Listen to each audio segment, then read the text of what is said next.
Mets-toi à côté, non? Non, parce que ça devient trop...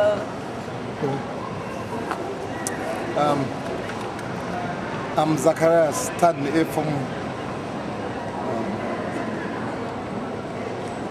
I came as speaker to the convention in Stuttgart from headquarters of Christian Mission Fellowship International in Cameroon. What's the next one?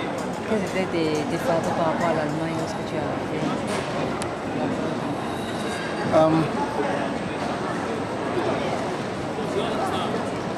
My burden is to see the believers totally committed to the Lord Jesus. Your attention please. Please do not leave your luggage unattended at any time. Thank you. Thank you. Sayın yolcularımız, bagajınızı yanınızdan ayırmamanız önemli rica olunur. The Christian life is lived in the fulfillment of letting Jesus Christ be Lord of all. So I came yearning that the believers might come to the experience of letting Jesus have their own, in order that they may enter into the fullness of life. Because that's what the Christian life is about. It is about Jesus Christ being Lord of all. Est-ce que pendant que tu déchargeais tes fardeaux au travers des messages, as-tu senti que les frères de l'Allemagne, les frères qui étaient présents, répondaient au message comme il fallait? As-tu senti une collaboration des frères? No, I think it was a very good convention. We're touching each other. We're flowing. There was no resistance to the word. So you are satisfied? I have a hunger to see more happen. Me too. Praise the Lord. Because there are ever increasing depths in the Lord. Not only for those who came to the conference, but for myself. So we have reached somewhere. We'll continue from there. Donc nous étions très heureux de t'avoir et nous te disons à l'année prochaine à Stuttgart. Praise the Lord, praise the Lord. And I will meet people more full of God. Amen. And people in larger numbers. God's blessings. C'était un régal, c'était un régal. Si vous avez la possibilité Pascal, permets-moi un peu de faire la publicité. Si vous avez la possibilité d'avoir une cassette ou un DVD de la convention, n'hésitez pas, c'était un régal. J'ai été très marqué parce que le Seigneur a commencé à parler de certaines choses. En fait, il a parlé en gros de l'abandon total.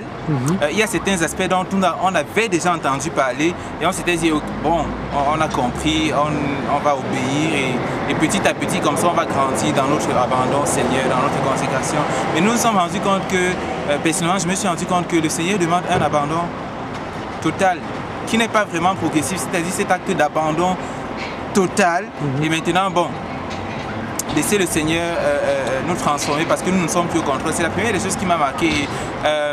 Le Seigneur nous a montré que l'abandon, parce qu'au départ je me disais, l'abandon c'est quoi? Ça veut dire qu'il va falloir renoncer à ceci, renoncer à cela, renoncer à ceci, renoncer à cela. Mais on s'est rendu compte que, en fait, le Seigneur, dans tout ce qu'il nous demande, c'est pour notre propre épanouissement. Et autre chose que d'habitude on ne voit pas, c'est la gloire qui est attachée au renoncement. Donc en fait, Dieu ne prend pas juste plaisir à te dire, écoute, renonce à ceci, renonce à cela. Non, c'est juste qu'il se rend compte que, d'après ce que le frère nous a expliqué, pour ton propre épanouissement, pour ton bien, pour que ta vie ait une valeur, c'est important qu'il occupe une place, c'est important qu'il ait le contrôle total, c'est important que tu renonces.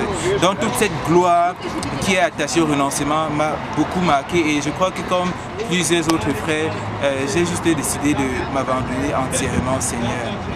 Et nous avons aussi eu une période pendant la convention où on a travaillé sur les relations. C'était tout simplement divin. Il y a des choses il y a des moments où bon, il peut y avoir une friction avec un tel ou un tel et vous essayez d'expliquer, vous essayez de... Mais nous nous sommes rendus compte que Dieu est descendu lui-même pour agir et pour coller les morceaux, si on va dire comme ça. Et non pas seulement coller les morceaux, mais commencer à consolider les relations. Et donc, en tout cas, personnellement, il y a un amour nouveau encore qui coule dans mon cœur pour mes frères ici.